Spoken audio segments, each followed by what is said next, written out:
کربلا اے کربلا اے کربلا اے کربلا. انسان کو بیدار تو ہو لینے دو، ہر قوم پکارے گی ہمارے حسین. ماشاء اللہ لا حول ولا قوة الا باللہ العلی العظیم. اعوذ باللہ من الشیطان الرجیم. بسم اللہ الرحمن الرحیم. الحمد للہ رب العالمین بارئ الخلائق اجمعین، والصلاة والسلام والتحیۃ والاکرام علی النبی المؤید والرسول المسدد المصطفى الامجد المحمود الاحمد حبیب الہ العالمین ابی القاسم محمد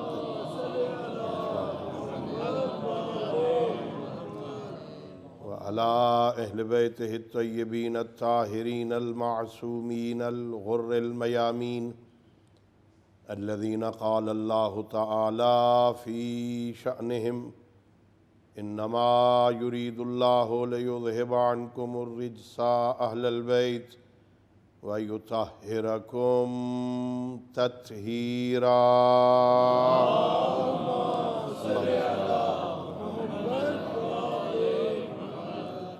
ورحمۃ اللہ علی احبابہم واصحابہم وشیعتہم وموالیہم ولعنۃ الدائمۃ الابدیۃ علی اعدائہم اجمعین. اما بعد فقد قال اللہ سبحانہ وتعالی فی کتابہ المجید. بسم اللہ الرحمن الرحیم. ان الدین عند اللہ الاسلام. صلوات پڑھیے. اللہم صلی علی محمد. میرے محترم معزز اور مکرم سامعین، اللہ رب العزت نے اس دنیا میں مختلف قسم کی مخلوقات کو خلق فرمایا. وہ اللہ کائنات کے ذرے ذرے کا خالق ہے. تمام مخلوقات میں سے اللہ نے انسان کو اشرف المخلوقات بنایا. اللہ نے بنی آدم کو تمام مخلوقات سے افضل بنایا. اور قرآن مجید میں اللہ نے انسان کی عظمت کو یوں بیان کیا کہ لقد کرمنا بنی آدم. اللہ فرماتا ہے ہم نے اولاد آدم کو عزت عطا کی. اللہ نے جتنی مخلوقات خلق فرمائی ہیں، اللہ نے کسی مخلوق کی تخلیق پر اپنی تعریف نہیں کی. انسان وہ عظیم مخلوق ہے جسے اللہ خلق کرنے کے بعد 4 قسمیں اٹھا کے 4 قسمیں کھا کے اللہ والتین والزیتون وطور سینین وہذا البلد الامین 4 قسمیں کھا کے اللہ کہتا ہے ہم نے انسان کو کتنا خوبصورت بنایا ہے.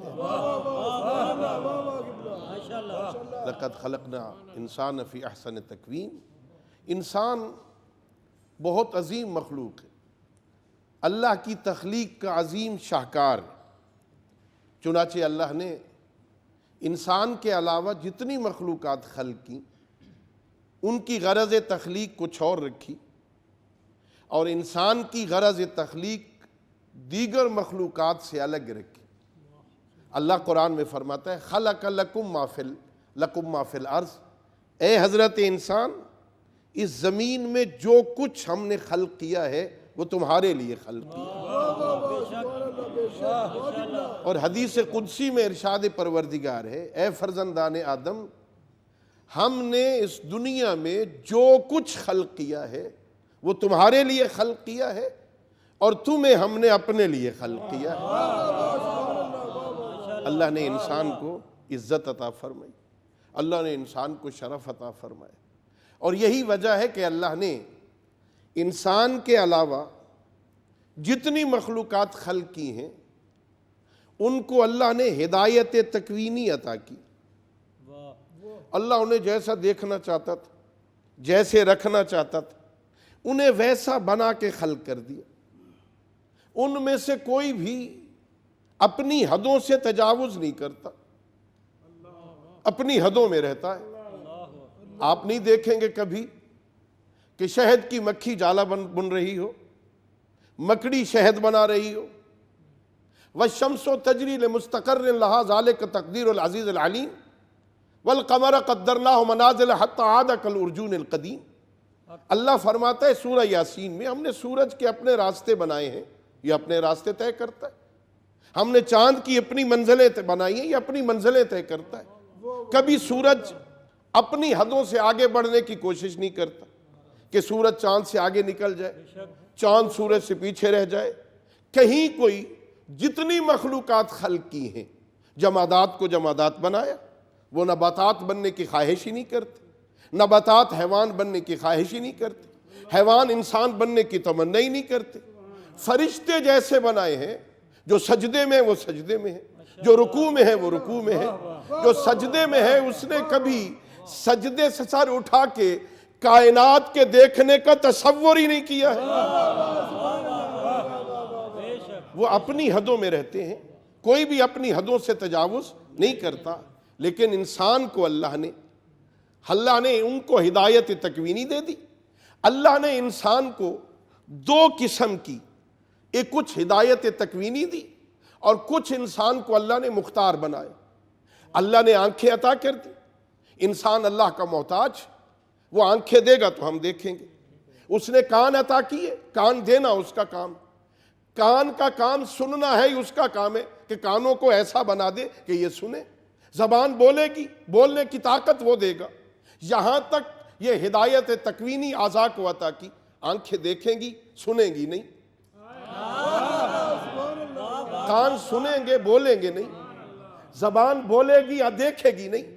لیکن اللہ نے یہ ساری طاقتیں انسان کے اس اعضاء میں رکھ کے، یہاں بولنے کی طاقت، یہاں سونگھنے کی صلاحیت، یہاں سننے کی صلاحیت، یہاں دیکھنے کی طاقت رکھ کے پھر انسان کے حوالے کر دی. اور پھر انہیں کیسے استعمال کرنا ہے یہ سکھانے کے لیے معصوم ہستیاں رہبر کے طور پہ عطا کی.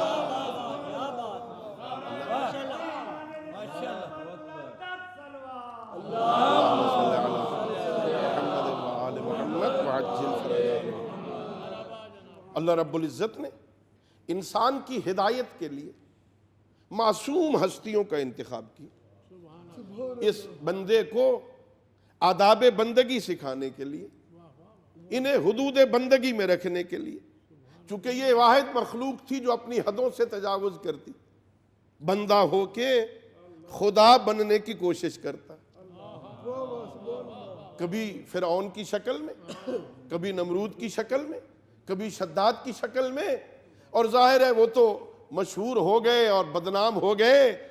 حقیقت یہ ہے ہر بندے کے اندر خواہشیں ہیں، بس میری سنی جائے، میری مانی جائے، مجھے پوجا جائے، میرے سامنے جھکا جائے، میری بات سنی جائے. ان سب کو اپنی حدوں میں رکھنے کے لیے اللہ نے نبوت اور رسالت کا منصب عطا کیا. نبی آئے، رسول آئے، اللہ نے نبی بنائے، اللہ نے رسول بنائے جن کا کام بندوں تک اللہ کا پیغام پہنچانا.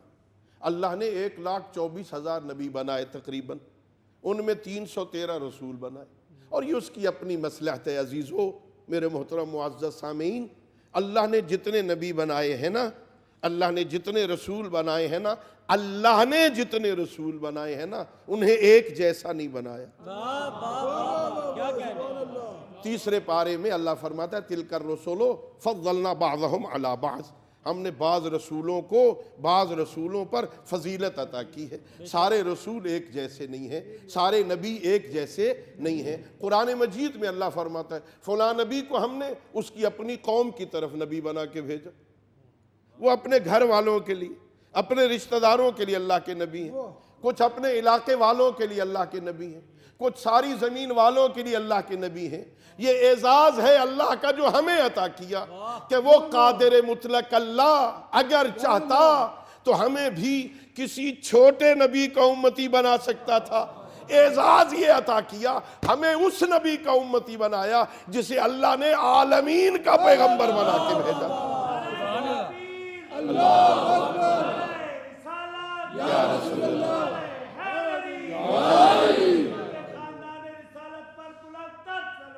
اللہم صلی علی اللہ نے مختلف نبی بنائے. حضرت آدم سے نبوت کا سلسلہ چلا، حضرت نوح سے رسالت کا سلسلہ چلا. پہلے نبی حضرت آدم علیہ السلام، پہلے رسول حضرت نوح علیہ السلام. اور جب نبوت و رسالت دونوں معراج کی منزل پہ پہنچی تو اللہ نے اسے بھیج دیا جس سے بڑا کائنات میں اس نے خلق ہی نہیں کیا تھا. سب سے بڑا نبی اللہ نے بھیج دیا. اللہ نے وہ نبی بھیجا جسے خاتم الانبیاء بنایا، جسے خاتم المرسلین بنایا، جو نبیوں میں آخری نبی ہیں، جو رسولوں میں آخری رسول ہیں. ان کے بعد نبی کوئی نہیں، ان کے بعد رسول کوئی نہیں. اور اللہ رب العزت نے ہم پر یہ اعزاز، ہمیں یہ اعزاز عطا کیا، ہم پہ لطف کیا. پہلے جتنے نبی آئے ان کی نبوتیں عارضی، بھئی تھوڑی مدت کے لیے، چھوٹے سے علاقے کے لیے. جتنے رسول آئے ان کی رسالتیں عارضی، تھوڑے عرصے کے لیے، وہ چلے جائیں گے، رسالت ختم ہو جائے گی. جو کتابیں نازل کی وہ بھی تھوڑی مدت کے لیے.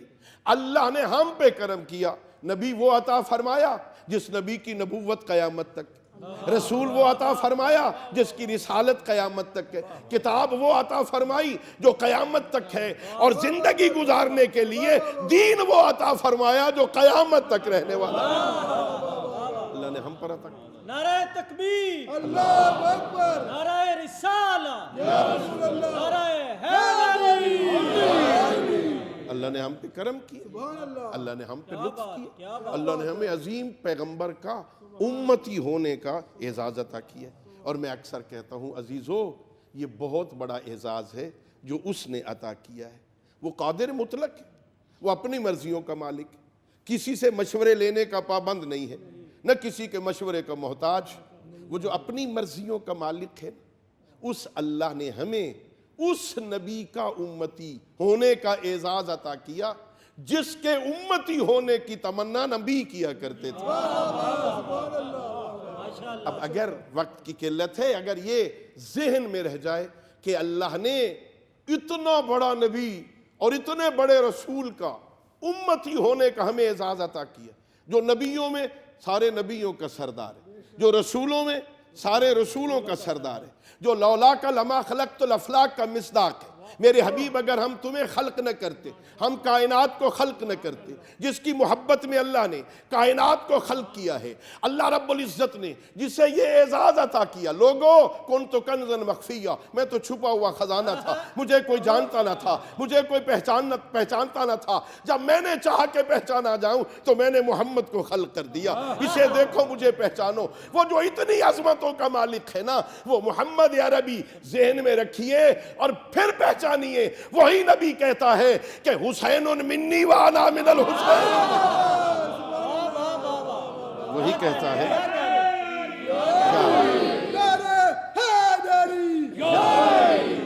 وہ فرمائے حسین من اللہم صلی علی محمد وآل محمد وعجل. بھئی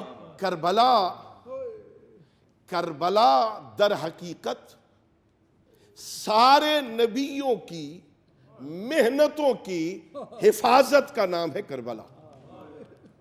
کربلا امام حسین علیہ السلام نے صرف اپنے نبی کے، اپنے نانا کی محنتوں کو نہیں بچایا. اگر صرف اپنے، توجہ چاہوں گا میں، وہ جو معین الدین اجمیری نے کہا تھا نا،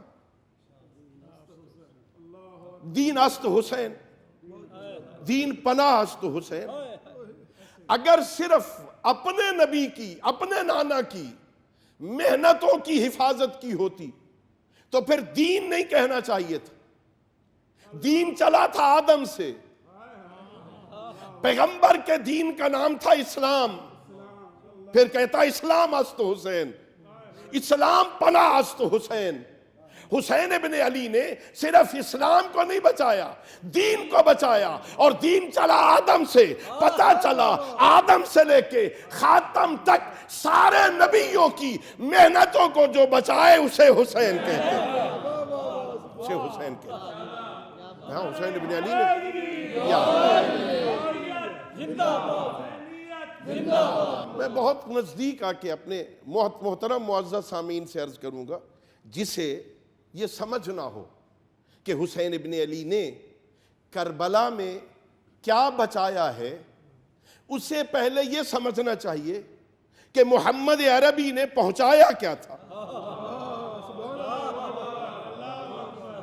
اگر یہ سمجھ آ گیا کہ سید الانبیاء نے پہنچایا کیا تھا، جب یہ سمجھ آ گیا کہ سید الانبیاء نے دنیا کو دیا کیا تھا، پھر سمجھ آئے گی حسین نے بچایا کیا تھا۔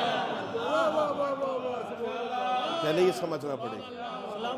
اور میں بڑا خلاصہ عرض کر رہا ہوں آپ کی خدمت، ذرا تاریخ پڑھیے، سید الانبیاء نے کیا پہنچایا تھا، کیا دیا اس کائنات کے انسانوں کو۔ سب سے پہلا کام جو سید الانبیاء نے کیا، وہ بت پرستوں کو توحید پرست بنایا تھا۔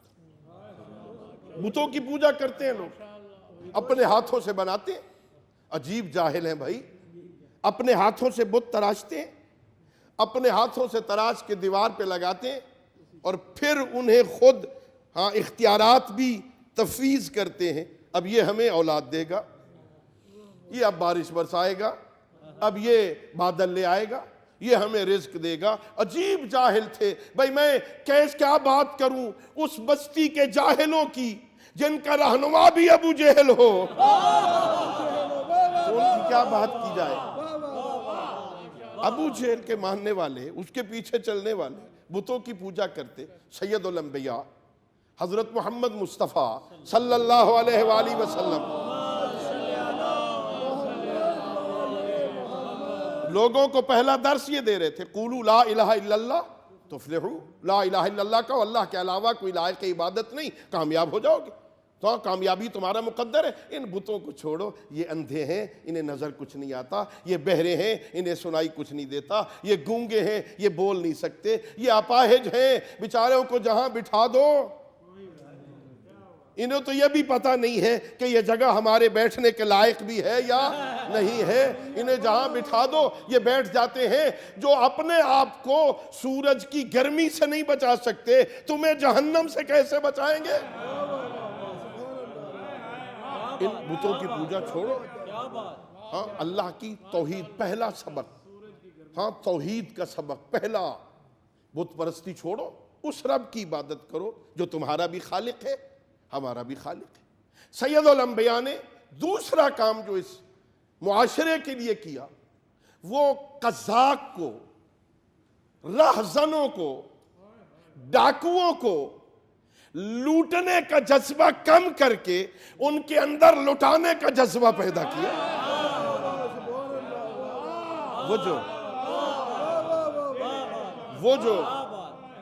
وہ جو قافلوں کو لوٹ کے جشن مناتے تھے، قافلوں کو لوٹ کے خوش ہوتے تھے، ان کے اندر سے لوٹنے کا جذبہ کم کیا، خدا کی راہ میں لٹانے کا جذبہ پیدا کیا۔ پھر وہی معاشرہ تھا، لوگ خدا کی راہ پہ خرچ کرنے کے لیے تیار بیٹھے ہوتے تھے۔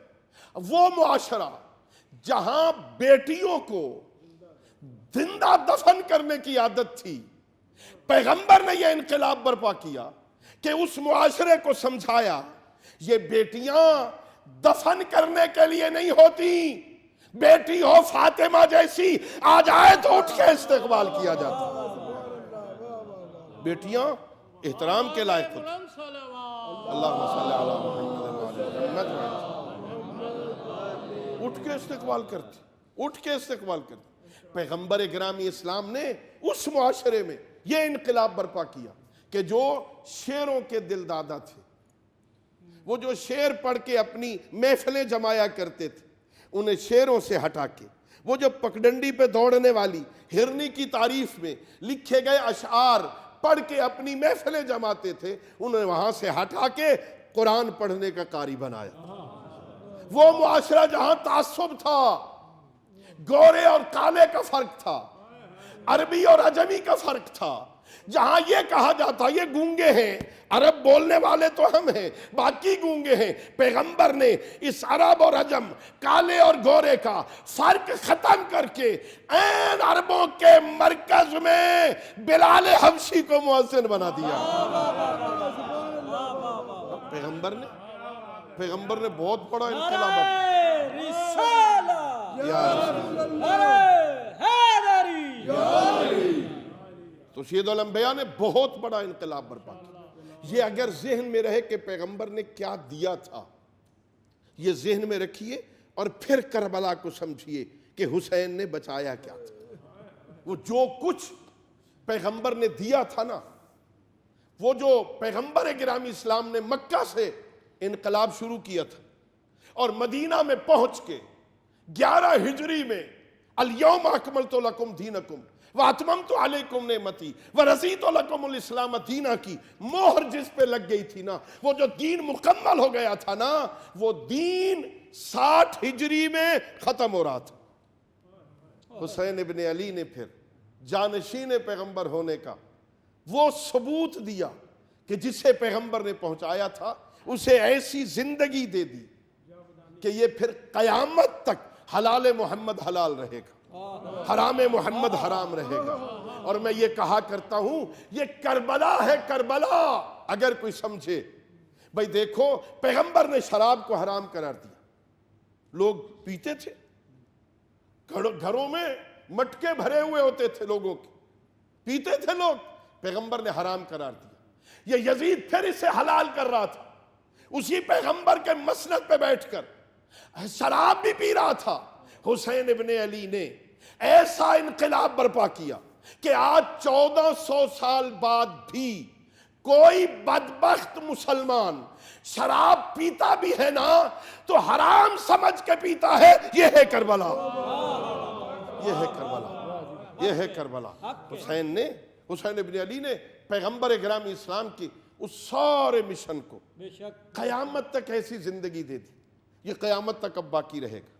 بھئی دیکھیے اصول فطرت یہ ہے، جو کوئی اپنے سے مافوق پہ قربان ہو جائے وہ ختم نہیں ہوتا، زندہ ہوتا ہے۔ جو اپنے سے مافوق پہ قربان ہو جائے، اپنے سے اوپر والے پہ قربان ہو جائے، وہ ختم نہیں ہوتا، وہ مرتا نہیں ہے، اسے لمبی زندگی مل جاتی ہے۔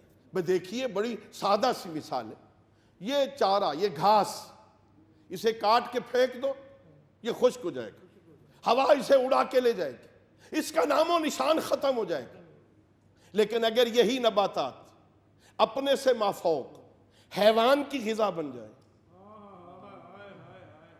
تو یہ ختم نہیں ہوگا، یہ اس وقت تک زندہ ہو جائے گا جب تک حیوان زندہ ہے، اس کا خون بن کے اس کی رگوں میں دوڑے گا، اس وقت تک زندہ ہو جائے گا۔ یہ حیوان طبعی موت مر جائے، اسے اٹھا کے باہر پھینک دیں گے، اسے جانور کھا جائیں گے، یہ ختم ہو جائے گا۔ لیکن یہی جانور حلال اگر اپنے سے مافوق انسان پہ قربان ہو جائے تو یہ حیوان ختم نہیں ہوگا، یہ خون بن کر انسان کے بدن میں دوڑے گا، انسان کی نسلوں میں چلے گا، جب تک اس کی نسل باقی رہے گی حقیقت میں وہ حیوان باقی رہے گا۔ اگر میری بات سمجھ آ گئی تو اسی طرح اگر انسان اپنے سے مافوق پہ قربان ہو جائے تو یہ مرتا نہیں ہے، زندہ ہوتا ہے۔ کربلا میں حسین ابن علی دین الہی پہ قربان ہو گیا، حسین مرا نہیں، اس وقت تک زندہ ہو گیا جب تک دین باقی ہے، حسین باقی ہے۔ واہ واہ واہ واہ، کیا بات، ماشاءاللہ، حسین باقی ہے۔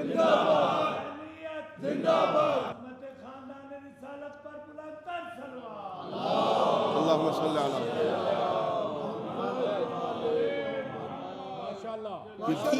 کیا بات، اس دین کی بقا کے راز کو حسین کہتے ہیں۔ ہاں حسین ابن علی نے. اور میں کہتا ہوں اس دین کو کسی شے کی تعریف کرنی ہو نا تو اس کے دو طریقے ہوتے ہیں عزیزو. آپ سے کوئی پوچھے یہ مجلس کیا ہوتی ہے تو اسے پکڑ کے وہاں لے آؤ جہاں مجلس ہو رہی ہے. ایک طریقہ یہ اسے بتاؤ, صفیں بچھے ہوتی ہیں, لوگ صفوں پہ بیٹھے ہوتے ہیں, ایک شخص ممبر پہ آتا ہے, وہ قرآن پڑھتا ہے, حدیث پڑھتا ہے, تاریخ پڑھتا ہے, قرآن پڑھتا ہے. ہاں وہاں قرآن سے لے کے کربلا تک ان کو جمع کرو تو مجلس بنتی. قرآن, حدیث, تاریخ, کربلا یہ جمع ہو تو قرآن بنتا ہے. پتہ نہیں سمجھ آئے یا سمجھ نہ آئے, تو جہاں مجلس ہو رہی ہے اسے مجسم مجلس دکھاؤ, اسے مجلس کہتے ہیں. بھائی اگر آپ سے کوئی پوچھے یہ دین کیا ہے تو اسے سمجھاؤ کہ جناب دین کے دو حصے ہیں, ایک اصول دین ہوتا ہے, ایک فروع دین ہوتا ہے. توحید, عدل, نبوت, امامت, قیامت اصول دین ہے. نماز, روزہ, حج, زکوٰۃ, خمس, جہاد یہ کیا ہے؟ فروعات دین ہے. پتہ نہیں بیچارے کو سمجھ آئے یا نہ آئے. تو دوسرا طریقہ یہ ہے اسے مجسم دین دکھاؤ. بھئی اگر ایسے سمجھ نہیں آئی نا تو آ کربلا, دین اصل حسین. کربلا آ جا, تجھے اللہ کی توحید بھی نظر آئے گی, تجھے نماز کی عظمت بھی نظر آئے گی, تجھے رسالت کی بقا بھی سمجھ آئے گی, تجھے قیامت کی ضرورت بھی سمجھ آئے گی, تجھے دین سمجھ آئے گا. کربلا, حسین ابن علی دین کی بقا کا راز ہے حسین ابن علی. اور ظاہر ہے کسی شے کو بنانا بہت مشکل ہوتا, لیکن بنانے کے بعد پھر اسے بچانا اس سے زیادہ مشکل ہوتا. کسی شے کو بنانا مشکل ہوتا ہے, لیکن بنانے کے بعد پھر اسے بچا کے رکھنا یہ بہت مشکل ہوتا ہے. سید الانبیاء نے یہ دین پہنچایا, ظاہر دین پہنچا رہے تھے, بڑی تکلیفیں اٹھائیں, ایسی تکلیفیں جنہیں عام پیغمبر فرماتے ہیں ما اوذی نبی قط کما اوذیت, جتنی اذیتیں مجھے دی گئیں اتنی کسی کو نہیں دی گئیں, کسی نبی کو اتنی اذیتیں نہیں دی گئیں جتنی دین پہنچانے میں مجھے دی گئیں. لیکن وہ دین پہنچا رہے تھے, لوگ پتھر مارتے تھے, پنڈلیاں زخمی ہو جاتی, نالین مبارکین خون سے بھر جاتے, کوئی راستے میں کانٹے بچھاتا, کوئی سجدے کی حالت میں اوجھڑی پھینکتا, کوئی ساحر کہتا, کوئی جادوگر کہتا, جنگیں لڑی, ہمیں اپنا وطن چھوڑنا پڑا, مکہ سے مدینہ ہجرت کرنا پڑی, مشکل کام تھے نا. ذرا تصور کیجئے جس دین کے پہنچانے میں اتنی مشکلات تھیں اس کے بچانے پہ کتنا خرچ ہوا ہوگا. اس دین کے بچانے پر اتنا خرچ ہوا کہ انسان, عام انسان کے بس میں نہیں ہے. حسین ابن علی نے اتنی قربانی دی, اتنی قربانی دی دین کی بقا کے لیے, یہ دین بچ جائے. کہنا بہت آسان ہے, بھئی دیکھیے نا پیغمبر نے بھی ہجرت کی تھی مدینہ سے, مکہ سے ہجرت کی تھی. پیغمبر نے مکہ سے مدینہ ہجرت کی, حسین نے مدینے سے مکہ ہجرت کی. لیکن دونوں ہجرتوں میں فرق یہ ہے, جب پیغمبر نے ہجرت کی تھی نا مکہ سے مدینے میں, وہ اکیلے تھے, ساتھ ایک صحابی تھا, اکیلے ہجرت کی تھی. لیکن جب حسین نے ہجرت کی ہے نا, اکیلے نہیں چلے, زینب ساتھ چلی, بیبیاں ساتھ چلی. بہت مشکل تھا, ہاں بہنوں کے ساتھ. اور مدینہ سے مکہ آ گئے. مکہ امن الہی کا مرکز ہے, وہاں ہر کسی کو امن ملتا ہے. اللہ آپ کو حج پہ لے جائے, دوران حج بیٹھے ہوئے کبوتر کو بھی نہیں اڑا سکتے ہو, اتنا امن ہے. جہاں ساری کائنات کو امن ملتا ہے نا, وہاں زہرا کے لال کو امن نہیں ملا. حسین ابن علی کو اپنا حج چھوڑنا پڑا, عمرہ تمتع کا احرام عمرہ مفردہ میں بدلا, حج کو چھوڑا, مکہ سے چلے کربلا کی طرف. بڑے لوگ آئے ہاں مشورے دینے کے لیے. سگا بھائی محمد حنفیہ آیا, بھائی میں نے سنا ہے کربلا جا رہے ہو, کوفہ جا رہے ہو. ہاں جا رہا ہوں. بھائی وہاں نہ جاؤ. ہاں بابا کے ساتھ کیا کیا انہوں نے, بھائی حسن کے ساتھ کیا کیا انہوں نے, نہ جائیے. کہا اچھا ہم سوچیں گے. تھوڑی دیر بعد محمد حنفیہ کو پھر پتہ چلا تو دوڑتے ہوئے آئے. آپ نے تو کہا تھا میں سوچوں گا, ہاں میں تھوڑی دیر کے لیے آرام کرنے لگا تھا، میری آنکھ لگ گئی تھی، نانا محمد خواب میں آئے تھے، کہہ رہے تھے بیٹا میرا دین اس وقت تک نہیں بچتا جب تک تو راہ خدا میں قتل نہ ہو جائے۔ قتل ہونے جا رہے ہو نا؟ ہاں یہاں پر محمد حنفیہ نے ایک جملہ کہا، بھائی اگر جا رہے ہو قتل ہونے کے لیے مجھ پر ایک احسان کرو، یہ زینب میرے حوالے کر دو، میں انہیں واپس مدینے لے جاؤں۔ یہ سننا تھا، ہماری غیرت برداشت نہیں کرتی، تمہارے قتل ہونے کے بعد کیا ہوگا؟ کہ ان اللہ شاء یراہن سبایا، دین اس وقت تک نہیں بچتا جب تک زینب رسیاں نہ پہنے۔ اللہ اکبر۔ ہاں مکہ سے چلے کربلا کی طرف، منزلیں طے ہو رہی ہیں، بس آخری منزلیں، بس عزادارو 2 محرم کو یہ قافلہ کربلا پہنچا ہے۔ عزادارو 2 محرم کو پہنچا۔ یہ شہر کو اتنا نازک تھا جو حسین ابن علی نے آباد کیا، 2 محرم کو آباد ہوا، 10 محرم کو اجڑ گیا۔ اللہ اکبر۔ شہر آباد ہوتے ہیں رہنے کے لیے، حسین نے ایسا شہر آباد کیا جو عصر عاشور کو اجڑ جانا ہے۔ ہاں اس سے پہلے یہ جو رات ہے نا، یہ جو شب عاشور کی رات ہے نا، آج کی رات شب عاشور بڑی عظیم رات ہے نا۔ ہر ماں کے پاس بیٹا موجود ہے، ہر گھر والی کے پاس شوہر موجود ہے، بھائی کے پاس بھائی موجود ہے، ابھی خیمے سلامت ہیں۔ آج کی رات ہر جگہ ہر کوئی موجود ہے، لیکن کل آنے والی رات شام غریباں ایسی رات ہوگی، ماں کی گود خالی ہوگی، بھائی کی کمر جھک گئی ہوگی، کئی سہاگ اجڑ گئے ہوں گے، زینب کبریٰ عباس بن کے پہرے دے رہی ہوگی۔ یہ جو شام شب عاشور ہے نا، اس رات کو میرے مولا حسین نے 3 حصوں میں تقسیم کیا۔ آج کی رات 3 حصوں میں تقسیم ہوئی ہے۔ پہلے میرے آقا اپنے صحابہ کے درمیان ہے، صحابہ کو جمع کیا ہے، سارے رشتہ داروں کو جمع کیا۔ ہاں حسین ابن علی تیری عظمت کو سلام۔ ہاں سب کو خطاب کر کے کہا، میں حسین اپنی بیعت اٹھاتا ہوں، آؤ میں تمہیں آزاد کرتا ہوں، یہاں سے چلے جاؤ، یہ میرے خون کے پیاسے ہیں، انہیں تم سے کوئی غرض نہیں ہے، ہم نے کل قتل ہو جانا ہے، یہاں سے چلے جاؤ، اتنے دور چلے جاؤ کل میرے استغاثہ غربت کو نہ سن سکو۔ اتنے دور چلے جاؤ، اگر اکیلے جاتے ہوئے شرم آتا ہے، ہاں بنی ہاشم کے ایک ایک بچے کا ہاتھ پکڑو، اپنے ساتھ لے جاؤ، چلے جاؤ۔ صحابہ کرام ہیں، ایک ایک کر کے اٹھتے ہیں، مولا کیا کہہ رہے ہو؟ ہم چلے جائیں؟ ہم کل پیغمبر کو کیا منہ دکھائیں گے؟ یا ابن رسول اللہ، یہ تو ایک زندگی ہے، مجھے 70 دفعہ قتل کیا جائے، میرے ٹکڑے کیے جائیں، میری لاش کو جلایا جائے، پھر زندہ کیا جائے، میں 70 مرتبہ بھی تیرے قدموں میں قربان ہونے کو ترجیح دوں گا۔ میں رسول کے بیٹے کو چھوڑ کے کیسے جاؤں؟ اے عزادارو، جب سارے صحابہ اپنے جذبات پیش کر سکے تو سنو گے، ایک 13 سال کا جوان قاسم اٹھا، ہاں کہنے لگا چچا جان، آپ نے کل کے شہداء کی فہرست پڑھی ہے، کیا اس میں میرا نام بھی ہے؟ ایک مرتبہ میرے آقا نے کہا، اے میرے لال، ہاں تم بتاؤ کیف عندک الموت، آپ کے نزدیک موت کیا ہے؟ 13 سال کے بچے نے کہا، الموت عندی احلی من العسل، میرے نزدیک شہد سے بھی زیادہ میٹھی ہے۔ بس یہ سننا تھا۔ میرے آقا نے ایک جملہ کا، قاسم تو 13 سال کا ہے، کل کے شہیدوں میں 6 مہینے کے علی اصغر کا نام بھی ہے، یہ سننا تھا۔ جوش آخون ہاشمی نے جوش مارا، اے بابا کیا فوج اشقیا خیموں میں چلی جائے گی؟ کہ نہیں میرے لال، میں اصغر کو اٹھا کے لاؤں گا، وہ پیاسا ہوگا، پانی کے بدلے میں تیر مارے۔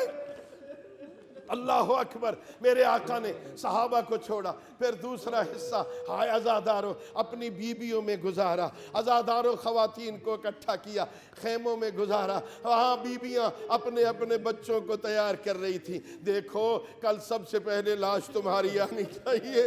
ہاں ایک ایک ایک بیوی اپنے بچوں کو تیار کر رہی ہے۔ اے جعفر تیار کے پوتے، اے اونو محمد، سب سے پہلے لاش تمہاری آئے۔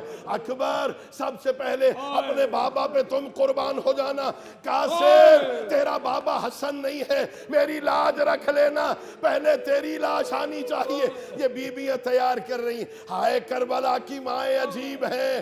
لوگ عام مائیں اپنے بچوں کی پرورش کرتی ہیں, یہ زندہ رہیں. کربلا کی مائیں لاشوں کی انتظار. اللہ اکبر. میرے عزادار دوستو, بیویوں میں گزاریا ایک لمحہ, پھر میرے مولا آخری جملہ. رات گزار رہے ہیں, ایک مرتبہ سید الساجدین میرے مولا نے سنا کچھ قرآن پڑھنے کی تلاوت کی آواز میرے آقا کے کانوں سے ٹکرائی. غیر محرم مردوں کی آواز خیمے میں آئی. کہا پپھی اماں ذرا بتاؤ یہ کن کی آواز ہے؟ کہ تیرے بابا کے صحابی قرآن پڑھ رہے ہیں.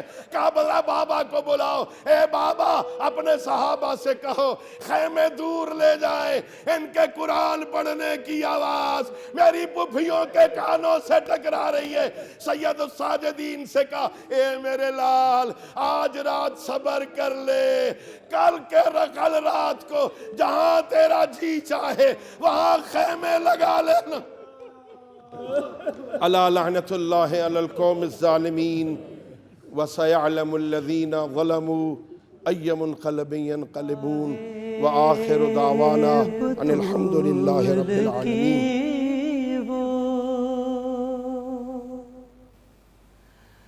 بہاریں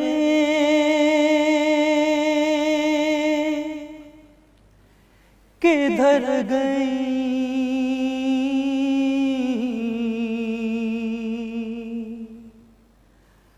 باغ بطول کی وہ بہاریں کدھر گئی,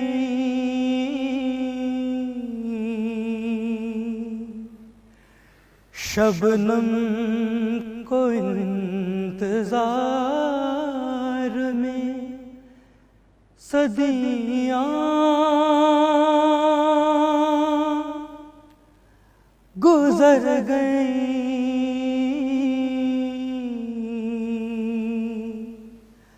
باغ بطول کی وہ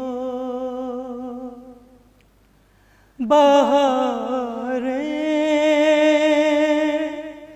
کدھر گئیں.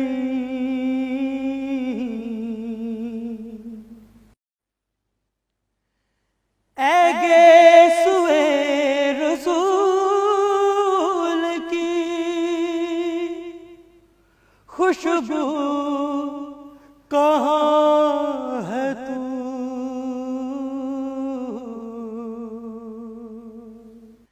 اے گیسوئے رسول کی خوشبو کہاں ہے تو,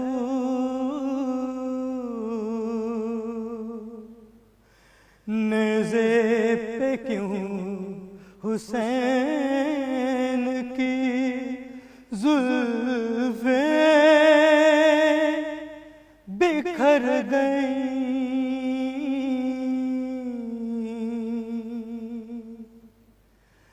باغ بطول کی وہ بہاریں کدھر گئیں.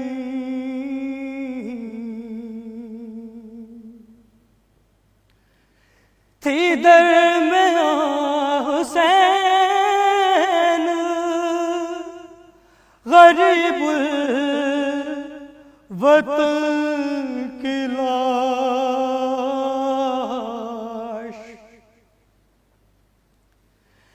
تھی درمیان حسین غریب الوطن کی لاش, فوجیں سوار ہو کے ادھر سے ادھر گئی,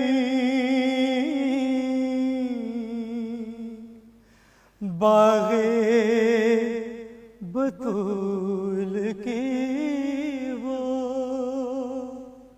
بہاریں کدھر گئیں؟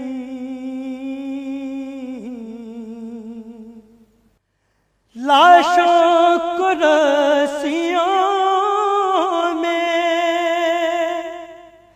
جکڑ کر لیے پھرو، لاشوں کو رسیوں میں جکڑ کر لیے پھرو، سیدانیاں تو گھر سے نکلتے ہی مر گئی، باغ بطول کی وہ بہاریں کدھر گئیں؟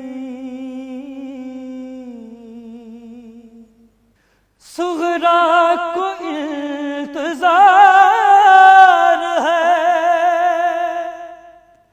اکبر کا اے ذکی،